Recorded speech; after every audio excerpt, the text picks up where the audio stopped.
6 months had passed since the Council's fall. The galaxy looked very different now. On the planet Haven, which had been the Council homeworld, representatives from every free species gathered. The Great Council chamber had been transformed. Gone were the high towers where Council members looked down on others. Now seats were arranged in a circle. Everyone sat at the same level. General Bei Sujin of Earth stood at the center. She wore a simple uniform, not the fancy robes the Council had loved. Around her, beings of all shapes and sizes listened carefully. "Welcome to the first meeting of the Galactic Alliance," she said. "Today we build something new. Not an empire, not a council of rulers, but a community of equals." In the audience, the former High Counselor sat quietly. Its crystal body had healed, but it no longer shined with arrogance. It was just another representative now, speaking for the Vorathan people. "Each species will have one vote," Sujin continued. "No tribute, no forced service, just cooperation and mutual respect." A Melody representative raised a tentacle. "What about defense? The Council protected us from pirates and invaders." Admiral Jung Hyerin answered from her seat. "The Alliance fleet will protect all members, but it will belong to everyone, not just one species. Ships and crews from all worlds working together." The meeting continued for hours. Old enemies sat side by side. Species that had been slaves now had equal voice with their former masters. It wasn't easy. There were arguments. Some wanted revenge on the Council species. Others feared chaos without strict control, but humanity guided the discussion with patience. When voices grew angry, human mediators calmed them. When problems seemed impossible, human engineers suggested solutions. On Earth, Dr. Moon Hanul led a team of scientists from 50 worlds. They worked in a new research center built where the United Nations used to meet. Their job was to share technology freely. "The Council hoarded knowledge," Hanul explained to her team. "They kept species weak by denying them science. We do the opposite. Everything we learn, everyone learns." A young Vashi scientist raised her hand. "Even military technology?" "Everything," Hanul confirmed. "The dimensional drive, the ghost ship designs, even our weapons. A galaxy where everyone is strong is safer than one where only a few have power." The sharing began immediately. Human teachers traveled to every world. They taught engineering, medicine, agriculture, and more. But they also learned. Each species had its own knowledge to share. On the desert planet of Syros, engineer Lee Haywin worked with local scientists. The Syrosi had survived in harsh conditions for millennia. Their water technology was incredible. "This moisture collection system is amazing," Haywin said, studying their devices. "It pulls water from air with almost no energy. Earth's desert regions need this." The Syrosi engineer clicked her mandibles in pleasure. "And your fusion reactors could power our deep drills.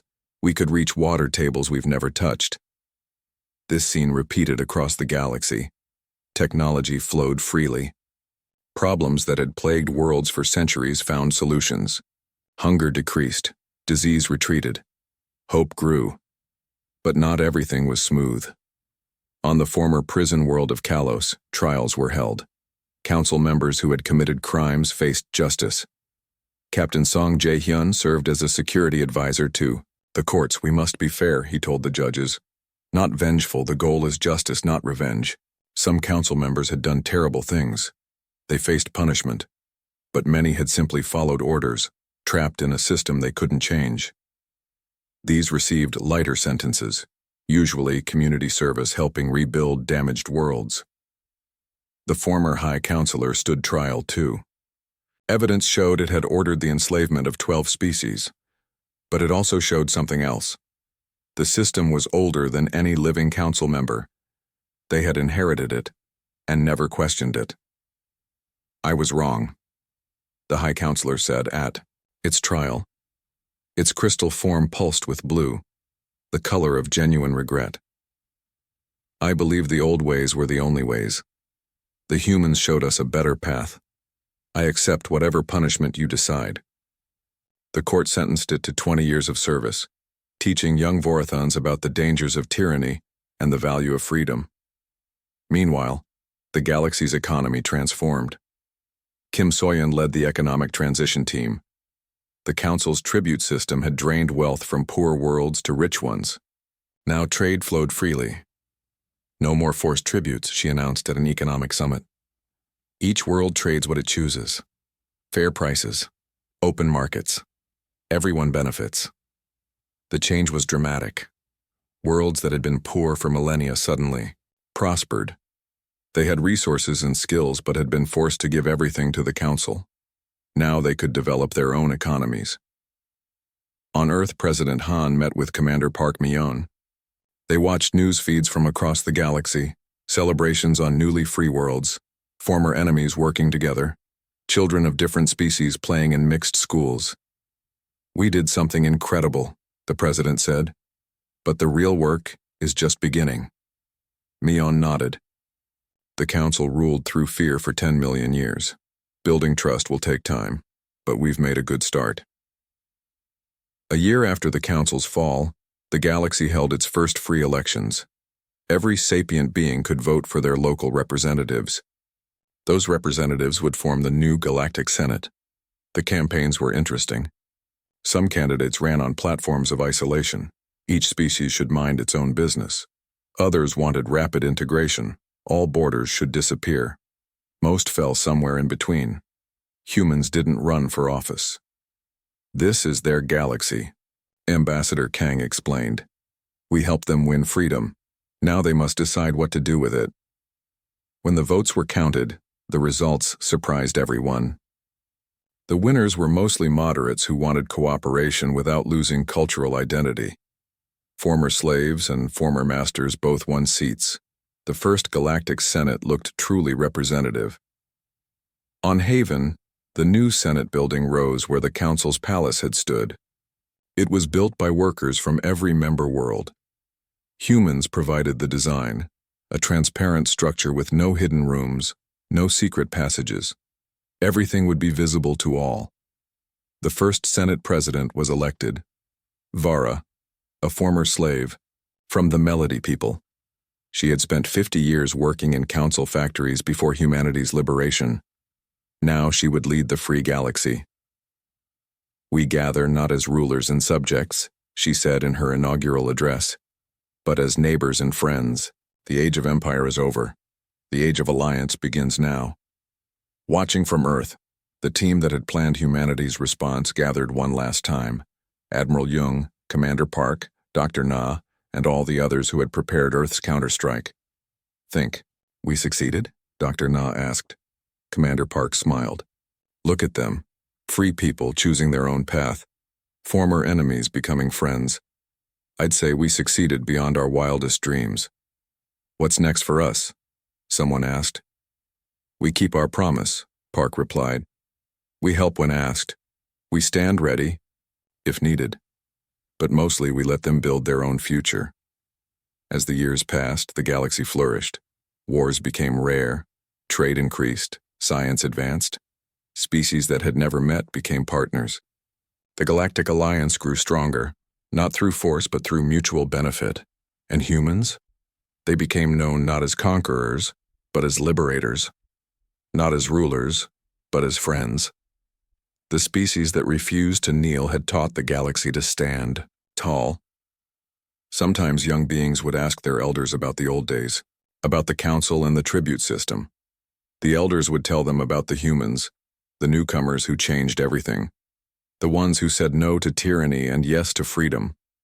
The Council had demanded tribute from humanity. Instead, humanity had given the galaxy its greatest gift, the courage to be free. The stars shined brighter now, not with the cold light of empire, but with the warm glow of hope. The galaxy had learned humanity's greatest lesson. Freedom is worth fighting for. And together, free people can achieve anything. The High Counselor's crystal body cracked. For the first time in its million-year life, it felt real fear. Around the Council homeworld, the most powerful defensive network in the galaxy flickered and failed. "Shields at 10%, a technician screamed. 8%, 5%, they're gone." Every Council member stared at their displays in horror. The unbreakable barriers that had protected their world for eons simply stopped. Then space itself seemed to tear apart. 1,000 holes opened in reality. From each hole, a human ship emerged. The Ghost Fleet had arrived. Admiral Jung Hyerin stood on the bridge of the Hope of Earth, humanity's flagship. Around her, the entire Ghost Fleet surrounded the Council homeworld like a steel net. "All ships report," she commanded. "Ghost Squadron Alpha in position. Beta locked on targets. Gamma ready." One by one, all 1,000 ships confirmed. They had jumped directly through space using the dimensional drives. The Council's outer defenses might as well not exist. "Open a channel to the Council," Admiral Jung ordered. "Let's talk." In the Council chambers, panic reigned. Members who had ruled for millions of years ran in circles like frightened animals. Only the High Counselor remained still, its cracked crystal form dim with shock. "High Counselor," Admiral Jung's face appeared on their screen. "I am Admiral Jung Hyerin of Earth's fleet. Your shields are down. Your weapons are offline. We need to discuss terms." This is impossible," the High Counselor managed. "Our defenses were perfect." "Were," Admiral Jung agreed. "Past tense. Now let's talk about the future." Across the galaxy, the same scene played out on 100 worlds. Human special forces appeared through dimensional rifts. They didn't attack. They didn't destroy. They simply proved they could go anywhere, do anything. On the fortress world of Kalos, Captain Song Jae-hyun led his Void Marines through the main military command center. The guards had been stunned with neural disruptors. No one died. No one was even seriously hurt. "Plant the device here," Jae-hyun ordered. His Marines attached a small box to the central computer. A light blinked green. "Sir, all defensive platforms have our packages," a Marine reported. "Ready to activate on your command." Jae-hyun nodded. Across Kalos, 1,000 defensive satellites had been quietly visited. Each now carried human technology. With one signal, they would all shut down. At the massive shipyards of Vega Station, Lieutenant Choi Min-woo's team worked quickly. The station built the Council's warships. Hundreds of half-completed dreadnoughts floated in space. "Charges set," Min-woo reported. "Not explosives, sir. Just our shutdown devices." The Council's mighty fleet was being neutralized from within. Ships that took decades to build could be disabled with the push of a button. On the trading hub of Nexus Prime, engineer Kim Ji-hye installed humanity's last surprise. The hub controlled all commerce in the Council's territory. Billions of transactions flowed through its computers every hour. "Economic package uploaded," she announced. "We now have root access to their entire financial system." Back at the Council homeworld, Ambassador Kang Ji-ho appeared in person. He had arrived on a small diplomatic shuttle that somehow bypassed all remaining defenses. He walked calmly into the Council chambers like he owned them. "Hello again," he said pleasantly. "I believe we have business to discuss." The High Counselor's voice shook. How did you get here?" "Our security doesn't work anymore," Kang finished. "None of your systems work anymore. That's what we need to talk about." The Council members huddled together, afraid. These beings who had terrorized the galaxy now looked like scared children. "You demanded tribute," Kang continued. 30% of our resources, half our fleet, 10,000 of our people. Do you remember?" "Yes," the High Counselor whispered. "We have a counteroffer. 0% of our resources, none of our fleet, and none of our people. In addition, you will free every enslaved species. Immediately." "Impossible!" Counselor Vexhai buzzed angrily. "The tribute system maintains order. Without it, chaos." Kang smiled. "Let me show you something." He activated a small projector. A map of the galaxy appeared. Red lights marked every Council military base, every fleet, every weapons platform. "Watch," Kang said. He pressed a button. The red lights began going out, one by one, then faster and faster. In 30 seconds, every Council military asset went dark. "Your dreadnoughts are drifting in space," Kang explained calmly. "Your fortresses are powered down. Your entire military network is offline. The devices our Marines planted are quite effective. The council members stared in disbelief. 10 million years of power gone in seconds. But we can still fight, one member shouted. We have reserves, secret weapons. Admiral Jung's voice came through the speakers. Actually, you don't. We found those too. Your secret antimatter weapons on Moonbase Sigma? Disabled? Your hidden fleet in the Dark Nebula? Their engines won't start. Your ultimate weapon on Fortress Prime? It's making a nice flower garden now. She wasn't joking. The Council's most feared weapon, a planet-killer beam, had been reprogrammed. Instead of destroying worlds, it now projected beautiful holograms of Earth flowers into space. You see, Kang continued, we didn't just prepare for 1 month. We've studied you for years. Every probe you sent to Earth, we caught. Every peaceful survey mission we analyzed. You showed us your technology. We made it better. Commander Park Mi-yeon appeared on another screen. She stood in Earth's command center, surrounded by humans from every nation. You made 3 mistakes, she said. First, you thought we were primitive. We're not. We're just new to space. Second, you thought we were divided, but facing you, we united like never before. And the third? The High Counselor asked weakly. You thought we were like other species you conquered. But humans are different. We've fought for freedom our entire history. We know what tyranny looks like, and we know how to end it. Around the galaxy, enslaved species watched in amazement. Council guards stood helpless as their weapons stopped working. Prison gates opened by themselves. Slave collars fell off. On the industrial world of Torgan, the Melody slaves had worked in factories for 1,000 years. Now they walked out freely. The council overseers could only watch. On the agricultural planet of Greenhold, the Vashi people had farmed for their council masters for centuries. Now they claimed their own lands. The council's enforcement troops found their vehicles wouldn't start. You're destroying civilization, the High Counselor pleaded. Without our rule, the galaxy will fall into chaos. Will it? Kang asked. Or will it finally be free? He gestured to the screens around the chamber. Each showed a different world. On every one, former slaves celebrated.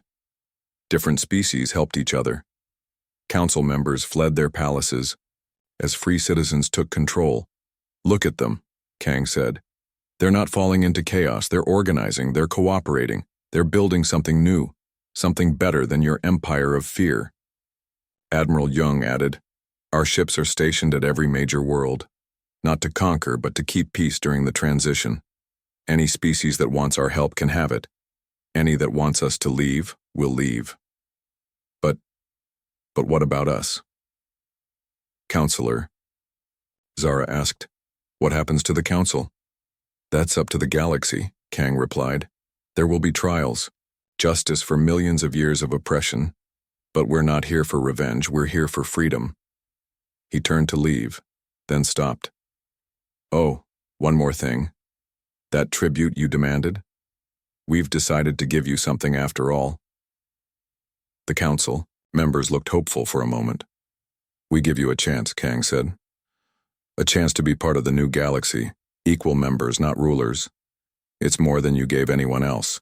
As human ships maintained order across the galaxy, the greatest empire in history crumbled in a day. Not through violence, but through careful planning and superior technology. The Council had demanded humanity kneel. Instead, humanity had set the galaxy free. The Great Council chamber was quieter than usual. The High Counselor's crystal body flickered with yellow light. This meant worry. The other council members noticed. The humans have 3 days left, said Counselor Vexai, the large insect being. His 6 arms moved nervously. They still haven't shown us any tribute ships. Patience, the High Counselor replied. But even its voice sounded uncertain. New species often need the full month. But something felt wrong. Very wrong. Counselor, Zara, a being made of living water, spoke up. My trade ships report strange things. 3 cargo vessels disappeared near human space. No debris, no distress signals. Just gone. Pirates, perhaps? Suggested another council member. We investigated, Zara continued. No pirates work in that sector. And the ships vanished instantly. Our sensors showed nothing. The High Counselor's crystal form darkened. This had never happened before. Ships didn't just disappear, not in Council space. Far away, Admiral Bach commanded the Council's Sector Fleet 7. His job was to watch human space. He sat on the bridge of his massive dreadnought, the Eternal Dominion. Around him, 30 other warships patrolled nearby. Sir, his sensor officer reported. Another anomaly. Outpost Beta 7 stopped responding. Admiral Bach frowned. He was a Graxian, a race that looked like giant bears with 4 eyes. Send a scout ship to check. The scout ship launched. 15 minutes later, it reached the outpost. The crew found it empty. All systems working perfectly, but every single person, gone. 300 beings had vanished without a trace. How is this possible? Admiral Bach growled. Check the logs. The logs showed nothing unusual. Until the final entry. The security cameras had caught a strange shadow moving through the halls. Then static. Then nothing. Back in the council chambers, worry turned to alarm. Reports came in from across the galaxy. Council patrols vanished. Sensor stations went dark. Communication relays stopped working. Always near human space. Always without explanation. Send a message to Earth, the High Counselor ordered. Ask about their tribute progress. Be firm. Ambassador Oh Kyung-min appeared on the Council's main screen. He smiled politely.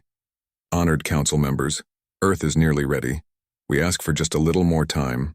Your time is running out, the High Counselor warned. And we notice disturbances near your space. Do you know anything about this? Disturbances? Oh looked confused. We've been busy preparing tribute. We haven't noticed anything unusual. The council members looked at each other. The humans seemed honest. But the disappearances continued. In the Kalos system, Council Base Gamma 9 monitored deep space. Lieutenant Vrek sat at his post, bored. Nothing ever happened here. The base was far from any inhabited worlds. Suddenly his console beeped. Commander, unknown contact on sensors. The base commander hurried over. Show me. The screen displayed nothing. Empty space. Then the contact appeared again. Closer, then gone. Ghost signals, the commander muttered. Probably a malfunction. Then, all the lights went out. Emergency power kicked in. Red lights bathed the control room. Sir, something's boarding us. Deck 7. Security rushed to Deck 7. They found a hole cut perfectly through the hull. But no ship outside. No boarding. Craft. Just empty space. The security team moved carefully down the corridor. Their leader, a tough Vorathan warrior, checked every corner. Then he saw them. Figures in black armor. They moved like shadows. Intruders. Open fire. The security team fired. Their plasma weapons. The beams hit the black figures but seemed to bend around them. The intruders raised strange weapons. Blue light flashed. The security team collapsed, unconscious but alive. In minutes, the entire base was under control. The intruders planted devices on every computer. Then they vanished as quickly as they came. The base crew woke up hours later, unharmed but confused. Back in council space, panic began to spread. The High Counselor called an emergency session. 57 facilities have reported similar incidents, reported the council's military commander. Intruders appear from nowhere. They don't kill anyone. They just disable our defenses and disappear. Who are they? Demanded Counselor Vexhai. We don't know. Their armor has no markings. Their weapons are unknown. And they can bypass all our security. The High Counselor's crystal body pulsed red. Double all patrols. Activate the reserve fleet. Find these intruders. But the intruders were already gone. The Void Marines had completed their mission. Every major council facility now had hidden devices. Devices that could shut down shields, weapons, and communications with a single signal. On Earth, Commander Park Mi-yeon watched the Council's response with satisfaction. "They're scared," she told her staff. "Good. Fear makes them sloppy." Kim. Soyeon intercepted more Council communications. "They're mobilizing everything. 3,000 ships heading to defensive positions. They think they're under attack." "Not yet," Mi-yeon smiled. "But soon." The Council's massive fleet gathered near the galactic core. Admiral Thax commanded from the super dreadnought, Infinite Authority. The ship was 20 miles long, bristling with weapons. "All ships in position," his operations officer reported. "Shields at maximum, weapons charged." Admiral Thax nodded. He was old even for his long-lived species. He had commanded fleets for 5,000 years. Nothing worried him. Then the sensors screamed alarms. "Admiral, massive energy surge. Something's coming out of nowhere." A human ship appeared directly in front of the Council fleet. Just one ship. It was small compared to the dreadnoughts, but it appeared instantly. Impossible according to Council science. "This is Captain Song Jae-hyun of Earth," a voice broadcast. "We have a message for the Council." Admiral Thax leaned forward. "One ship? They send one ship against our fleet? Destroy it." 1,000 weapons fired at once. Beams, missiles, plasma bolts, all converged on the human ship. The ship vanished. The weapons hit empty space. It reappeared behind the fleet, then on the left, then the right. Each time, it stayed just long enough to be seen, then disappeared again. "Impossible," Admiral Thax roared. "Nothing moves like that." The human ship appeared one more time. "The message is simple," Captain Song continued. "Your sensors can't track us. Your weapons can't hit us. Your empire is already over." The ship vanished for good. The Council fleet searched for hours. Nothing. In the Council chambers, fear replaced worry. The High Councilor's crystal body was now completely black, a color of deep terror. "They have technology we don't understand," whispered Councilor Zara. "Ships that appear and disappear. Soldiers that bypass all security. What else do they have?" "Call Earth," the High Councilor ordered. "Demand answers now." But when they tried, something was wrong. The communication systems didn't work properly. Static filled the channels. When they finally got through, Ambassador O appeared calm and collected. "Technical difficulties?" he asked politely. "We've noticed some communication problems too. Very strange." "The tribute," the High Councilor nearly shouted. "Where is Earth's tribute?" O smiled. It was not a friendly smile. "Oh, that. We've decided not to pay tribute after all. Instead, we have a different proposal." The Council chamber erupted in angry voices. No one had ever refused tribute. It was unthinkable. "You dare refuse?" The High Councilor's voice shook with rage. "We do," O replied simply, "and in 24 hours, we'll explain why. Until then, you might want to check your defensive systems. All of them." The transmission ended. The Council tried to call back. Nothing worked properly anymore. Across the galaxy, Council forces discovered more problems. Shields flickered randomly. Weapons lost calibration. Communications became unreliable. The mysterious devices planted by the Void Marines were activating one by one. The Council had demanded tribute from humanity. Now they were learning the price of their arrogance. Earth had not spent the month gathering tribute. Earth had spent it taking apart the Council's power piece by piece. The galaxy held its breath. The countdown reached its final day. Tomorrow, humanity would reveal its full plan. Tomorrow, 10 million years of Council rule would face its greatest challenge. The Council had never known fear before. Now they knew nothing else. The message from Earth to the Galactic Council was simple. Ambassador Kang Ji-ho delivered it himself. "Earth needs time to organize the tribute. Please wait." The Council accepted this. They had waited for tribute from other species before. Some took years to gather everything. The Council was patient. They had ruled for millions of years. What was a few months more? But Earth was not organizing tribute. Earth was preparing for something else. Deep under the mountains near Seoul, engineer Lee Hae-won worked without rest. The underground factory was enormous. It stretched for miles in every direction. Giant machines called fabricators hummed day and night. They were building something special. "How many ships do we have now?" Admiral Choi Sang-ho asked as he walked through the factory. Hae-won checked her data pad. 200 ghost ships completed, Admiral. We're making 20 more each week. The ghost ships were humanity's secret weapon. They used the new stealth technology that made them invisible to alien sensors. Even to the naked eye, they were hard to see. The hull bent light around it like water flowing around a rock. "Good," the Admiral said. "And the dimensional drives?" "Dr. Na's team sent us the final design last week. We're installing them in every ship."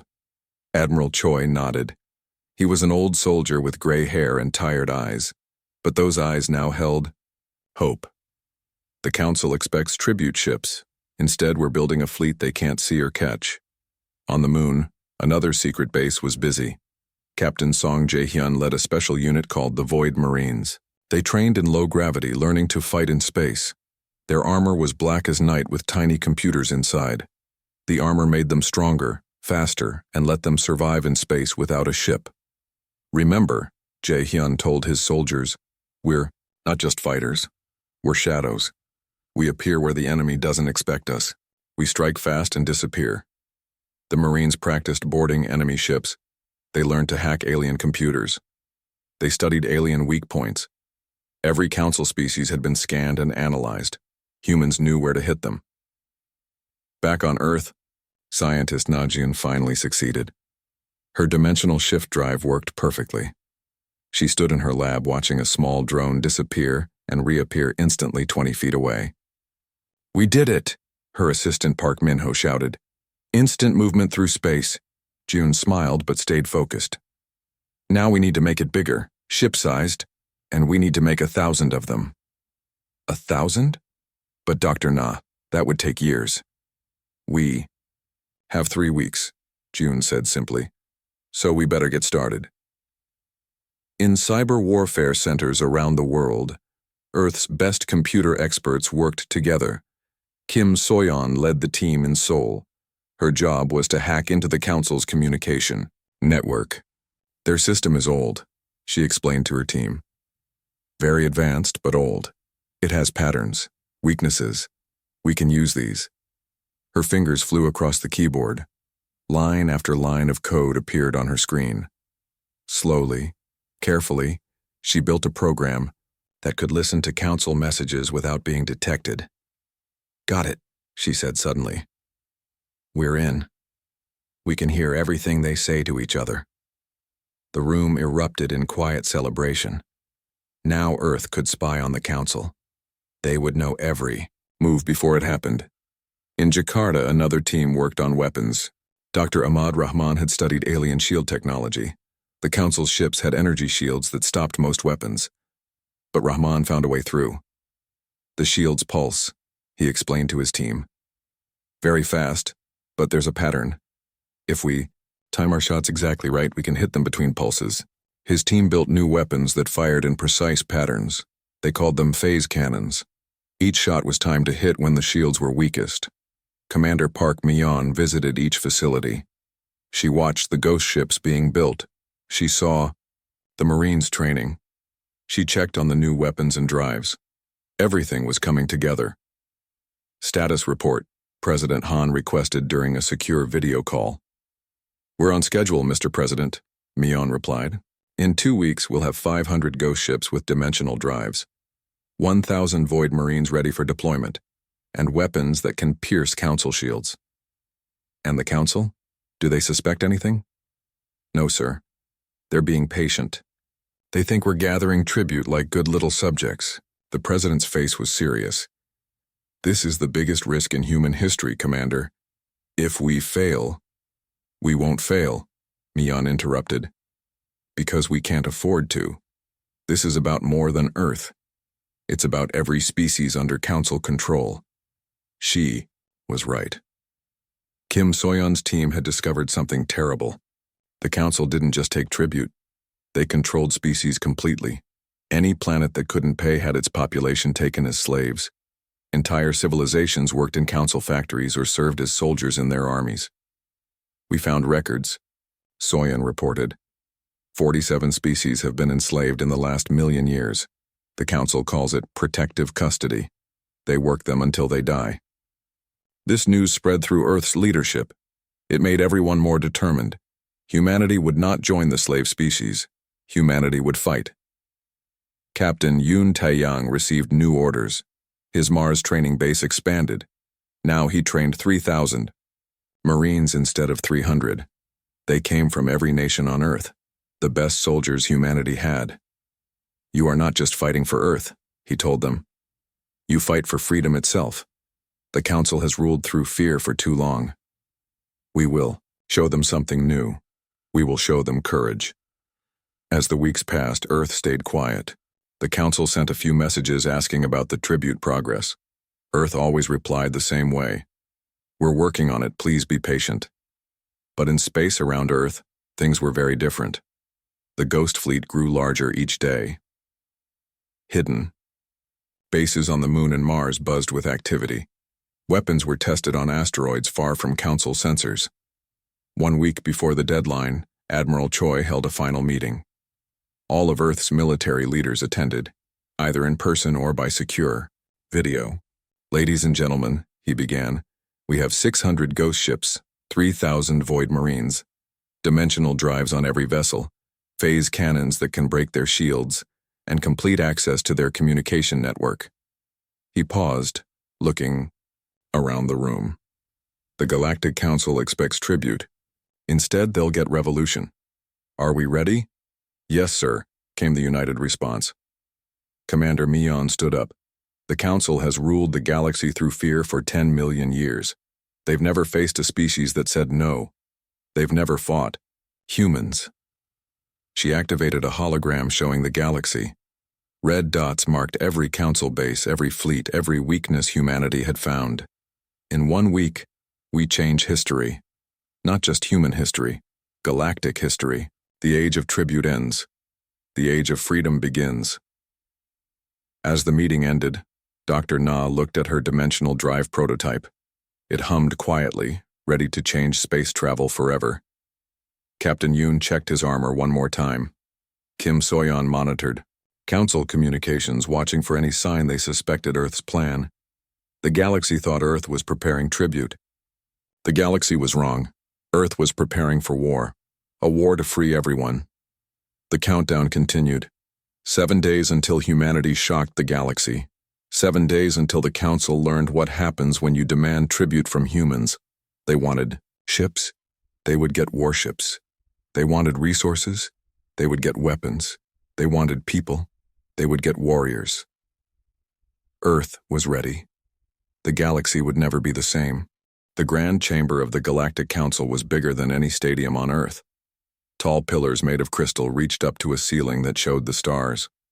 Hundreds of alien beings sat in floating seats arranged in circles.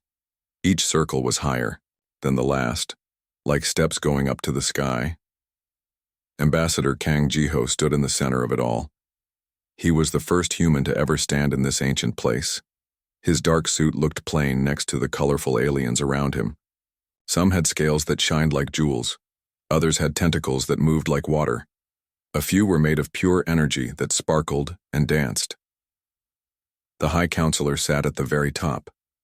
It was a Vorathan, a being made of living crystal. Its body changed colors from blue to purple to gold as it spoke. The voice came from everywhere at once.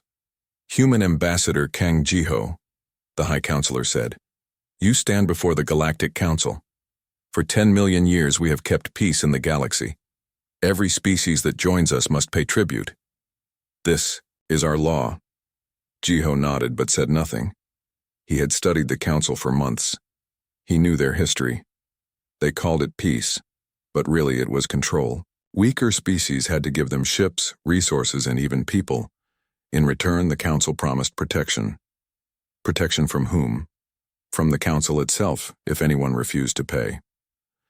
The Council has decided, the High Counselor continued, humanity must provide 30% of all goods you make. You must give us half of your space fleet, and you must send 10,000 of your people to serve the council. The chamber became very quiet. Even the floating energy beings stopped moving. They all watched the human ambassador. Jiho took a deep breath. High Counselor, the people of Earth thank you for allowing us to join the Galactic Council. We are honored to be here. Then you accept our terms? The High Counselor asked. I must take this message back to Earth, Jiho replied. My leaders will need to discuss this. A different alien spoke up. This one looked like a giant insect with 6 arms. There is nothing to discuss. These are the same terms for everyone. No species has ever refused. Earth likes to think about important decisions, Jiho said calmly. We will give you our answer soon. The High Counselor's crystal body flashed red for a moment. You have 1 Earth month. If you refuse, there will be consequences. Back on Earth, Commander Park Mi-yeon watched the meeting on a huge screen. She stood in the military command center deep under a mountain in Korea. Around her, officers and scientists watched the same video. They want our ships, our resources, and our people, Lieutenant Kim Dong-wook said angrily. They're treating us like slaves. Mi-yeon turned to face the room. They've made a big mistake. They think we're weak because we're new to space travel. But, Commander, another officer spoke up. Their fleet is huge. They have thousands of ships. We only have 300. Mi-yeon smiled. It was not a happy smile. They have thousands of old ships. We have 300 new ones, and we have something they don't expect. What's that, Commander? Dong-wook asked. We have the human spirit. We don't bow to bullies. In another part of Earth, scientist Na-jun worked in her laboratory. She had not slept for 2 days. Her team was close to finishing their secret project. It was a new kind of engine that could move ships in ways the Council had never seen. Dr. Na, we need more time, her assistant said.